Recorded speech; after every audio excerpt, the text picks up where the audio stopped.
Saya yakin ini adalah salah satu tema terkait dengan transparansi, akuntabilitas, dan penegakan hukum dana kampanye adalah salah satu concern yang mungkin tidak akan mudah bagi teman-teman Bawaslu, tapi kalau ini jadi perhatian yang serius, ini akan dengan signifikan mampu menjaga integritas pilkada maupun pemilu itu sendiri. Karena untuk mengukur sejauh mana integritas penyelenggaraan pemilu dan pilkada itu, menurut saya salah satunya adalah bagaimana kita melihat dan menemukan transparansi dan akuntabilitas dana kampanye di dalam sebuah proses pemilihan umum. Nah, saya yakin ini juga salah satu isu yang dijadikan concern oleh teman-teman Bawaslu Jawa Barat, dan saya tahu juga Pak Abdullah sudah makan asam garam yang luar biasa soal isu ini sejak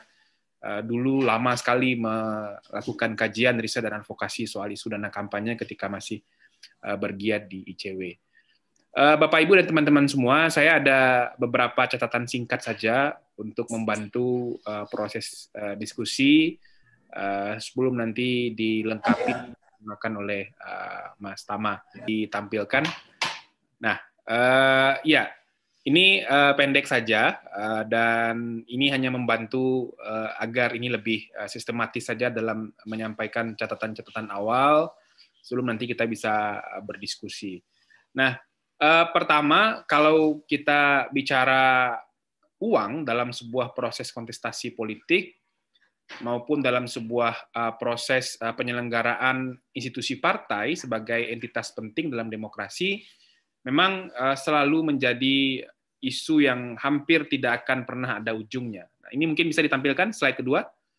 Nah, karena memang kalau kita lihat soal isu pendanaan partai politik, kemudian isu dana kampanye dalam sebuah proses pemilu dan pemilihan kepala daerah, memang menjadi bagian yang tidak dapat dipisahkan. Nah, sebab dana kampanye sebetulnya adalah salah satu bagian saja yang kemudian menjadi pengeluaran terbesar baik itu partai politik maupun peserta pemilu di dalam sebuah perjalanan demokrasi yang panjang. Nah, makanya kita kalau mau melihat bagaimana kemudian membandingkan dana partai politik dengan dana kampanye dalam sebuah hal yang detail, memang itu harus dipisahkan.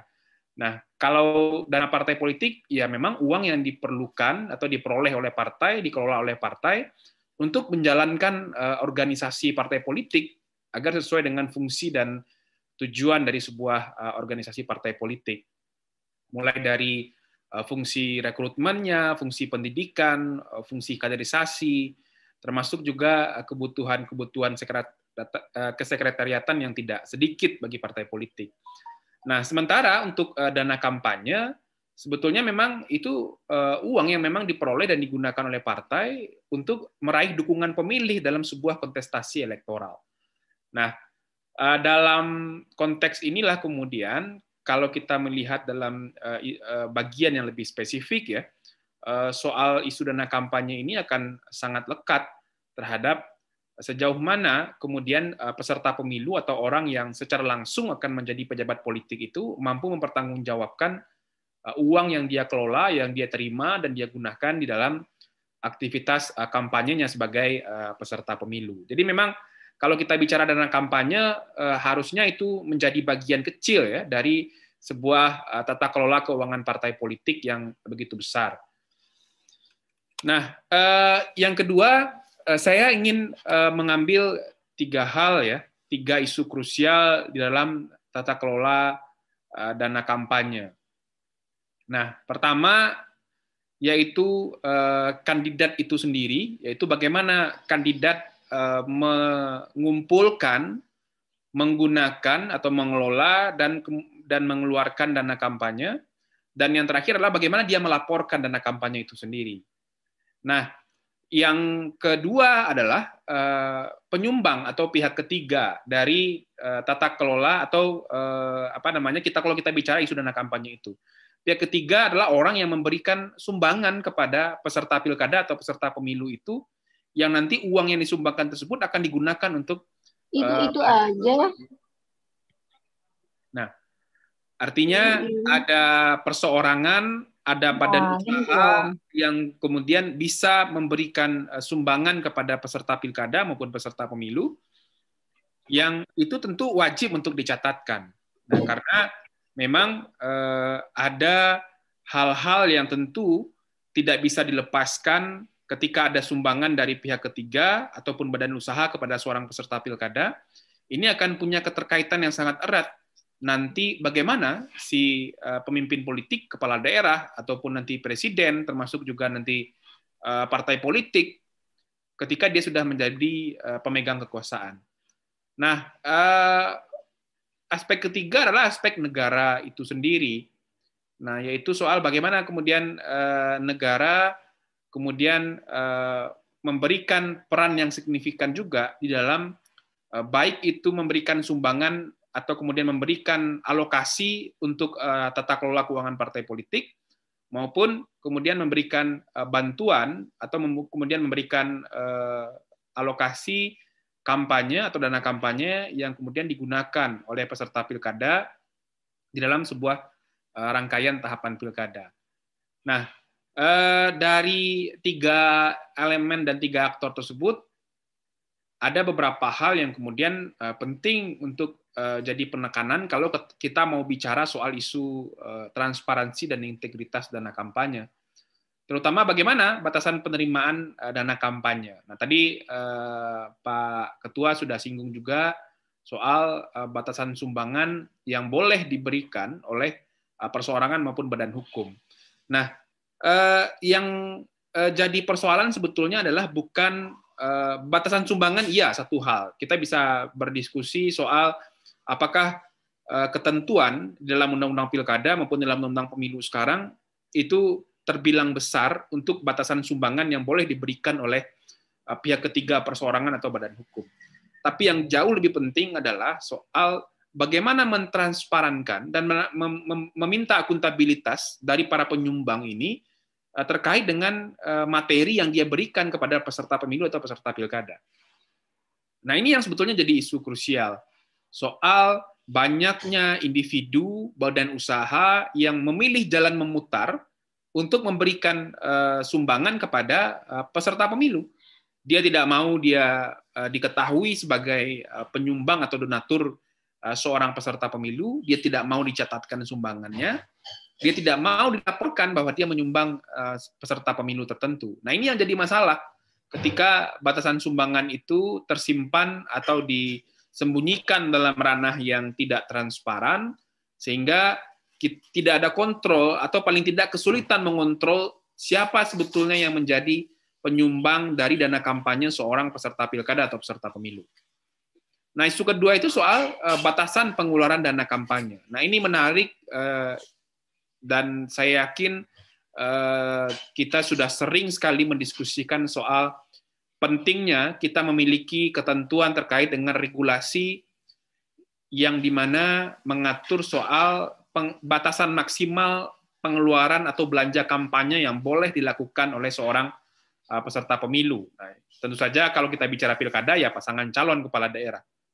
Nah, ini yang menjadi hal yang harus didorong secara konkret ke depannya. Kalau kita lakukan studi dengan beberapa pembalakuan ketentuan pengeluaran dana kampanye di beberapa negara, ada beberapa metode yang digunakan.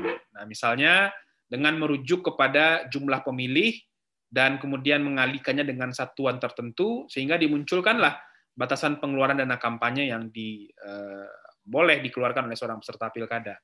Ada juga yang kemudian yang menjadikan rujukan upah minimum ya sebagai bagian atau basis untuk mengalihkan berapa batasan pengeluaran dana kampanye.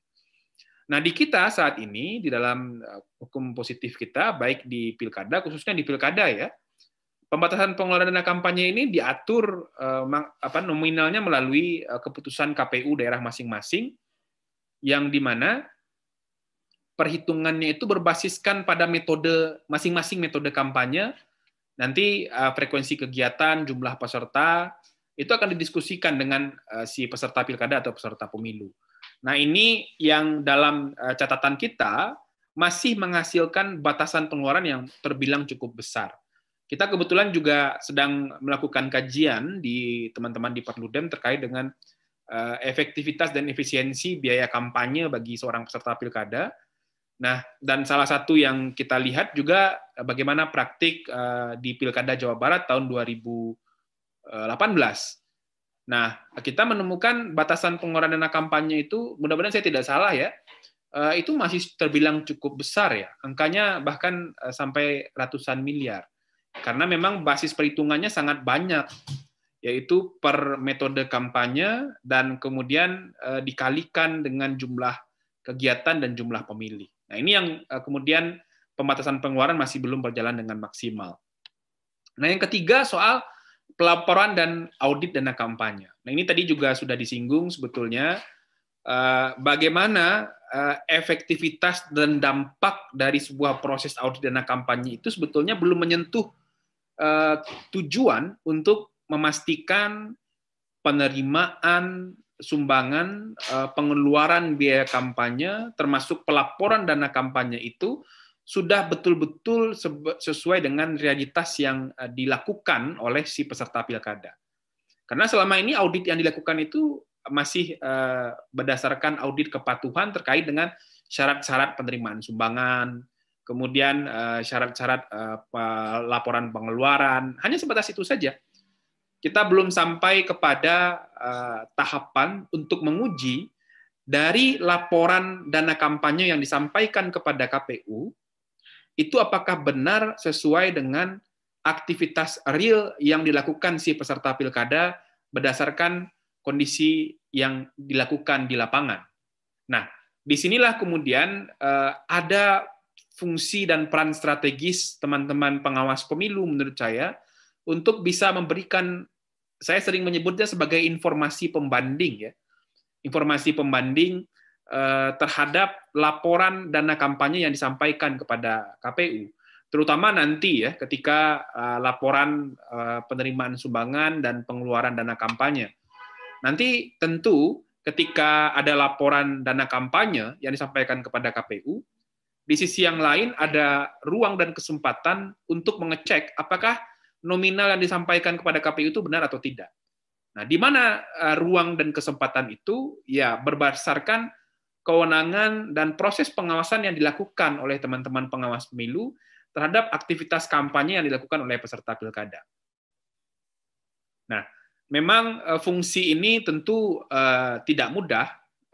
Ini akan selalu berbenturan dengan luasnya wilayah, keterbatasan sumber daya, kebatasan kewenangan, dan lain sebagainya. Kita semua sadar terhadap hal itu, tapi menurut saya ruang untuk memastikan integritas dana kampanye dan kejujuran dalam pelaporan dana kampanye itu sebetulnya sangat terbuka kalau kemudian kewenangan itu bisa diatur sedemikian rupa dan ada komitmen yang kuat juga untuk memastikan dan memberikan informasi pembanding terhadap laporan dana kampanye yang disampaikan kepada KPU.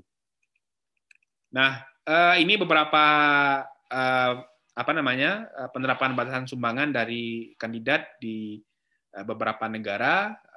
Ini sempat yang kita pelajari juga dalam beberapa kajian di internal Perludem, dan memang ini angkanya beragam ya, dan sebagai sebuah rujukan kita sudah sempat simulasikan angka-angka ini dengan kondisi di Indonesia. Nanti mungkin bisa kita share di kesempatan lebih lanjut. Nah, yang berikutnya adalah soal latar belakang kemudian pentingnya pembatasan dana kampanye ya. Nah, salah satu tujuannya adalah kemudian membatasi keuntungan politis dari kandidat atau partai terhadap akses yang besar. Nah, kenapa penting dibatasi pengeluaran dana kampanye? Ya karena memang perlu adanya pembatasan terhadap akses yang pastinya tidak sama antar peserta pemilu. Jadi intinya pembatasan pengeluaran itu hendak mewujudkan agar ruang dan kesempatan orang berkampanye itu bisa sama. Sehingga orang yang punya akses tidak terbatas terhadap uang, terhadap sumber-sumber ekonomi, itu bisa dikontrol juga, sehingga menciptakan lapangan persaingan yang sama. Nah, bagian terakhir ya, soal dana kampanye dan integritas pemilu, saya ingin mengatakan bahwa uang dalam sebuah proses pemilu merupakan salah satu isu yang selalu sentral. Bahkan mungkin uang bisa menentukan seseorang itu bisa terpilih atau tidak, dan bagaimana proses elektoral itu berjalan secara signifikan akan ditentukan dengan uang. Nah, bagaimana kontestasi berjalan, bagaimana proses kampanye berjalan, dan pemenang pemilu bahkan mungkin ditentukan oleh uang. Nah, dalam realitas itu sebetulnya penggunaan uang memang diperbolehkan, bahkan dalam jumlah besar pun diperbolehkan, karena kalau kita bicara jumlah uang yang besar dalam sebuah proses pemilu tentu akan sangat relatif. Makanya kita perlu pengaturan soal batasan sumbangan, batasan pengeluaran, dan kemudian proses audit itu pasti akan sangat relatif kalau kita bicara soal penggunaan uang. Tetapi yang paling penting sebetulnya adalah dari uang yang sangat sentral dari sebuah proses pemilu, dan mungkin penggunaan uang dan itu akan memenuhi angka yang sangat besar. Yang paling penting itu sebetulnya sejauh mana semua itu bisa ditransparansikan dan bisa dipertanggungjawabkan. Ini yang menjadi isu sentralnya sebetulnya. Dan kita butuh piranti-piranti hukum, kewenangan-kewenangan kelembagaan, komitmen, dan mungkin juga sanksi ya, yang berdaya cegah sekaligus bisa memberikan efek jera. Jadi 4 fase itu yang menurut saya menjadi isu sentral kalau kita bicara soal dana kampanye dan memastikan bagaimana integritas pemilu itu bisa diwujudkan. Soal kerangka hukumnya menjadi satu hal yang memang dibutuhkan, kerangka hukum yang jelas, kedua distribusi kewenangan lembaga yang kemudian clear, sehingga semua orang tidak merasa kewenangannya terbatas atau kewenangannya berlebih, dan yang ketiga itu adalah komitmen dari semua stakeholders, penyelenggaranya, penegak hukumnya, dan termasuk juga peserta pilkadanya, termasuk juga pemilih dalam batasan-batasan tertentu. Dan yang keempat baru soal sanksi, yang menurut saya sanksinya ya harus yang berdaya cegah dan tidak berorientasi kepada memenjarakan atau menghukum orang. Nah, yang terakhir sekali berkaitan dengan kewenangan Bawaslu dalam upaya ini, menurut saya dalam konteks sekarang ruang itu sudah bisa dimanfaatkan oleh teman-teman Bawaslu untuk menjadikan pengawasan terhadap dana kampanye sebagai fokus, sehingga paling tidak ada semacam analisis atau pembanding dari hasil pengawasan yang dilakukan oleh teman-teman pengawas pemilu terhadap penaksiran pengeluaran dana kampanye real yang dilakukan oleh seorang peserta pilkada, yang tentu saja hasil penaksiran itu akan sangat bermanfaat untuk menguji sejauh mana keabsahan, kejujuran laporan dana kampanye yang disampaikan oleh peserta pilkada kepada KPU. Nah, beberapa persoalan memang menjadi hal yang harus diselesaikan ke depan kalau kita bicara ke depan ya. Soal konsolidasi kewenangan yang belum maksimal, mulai dari Bawaslu, PPATK, OJK, mungkin bahkan termasuk KPK, dan bagaimana mengkonsolidasikan kewenangan masing-masing lembaga ini agar tujuan untuk memastikan integritas dan kejujuran dalam dana kampanye bisa diwujudkan. Karena aktornya memang sangat luas sekali kalau kita bicara upaya untuk mentransparankan laporan dana kampanye. Ada persoalan sistem yang belum kuat, jumlah SDM yang terbatas, tim sukses, operator lapangan, pemodal, dan lain sebagainya. Itu akan jadi peta aktor tersendiri kalau kemudian kita ingin melihat bagaimana hal-hal dan upaya yang harus kita lakukan untuk memastikan transparansi dan akuntabilitas dana kampanye.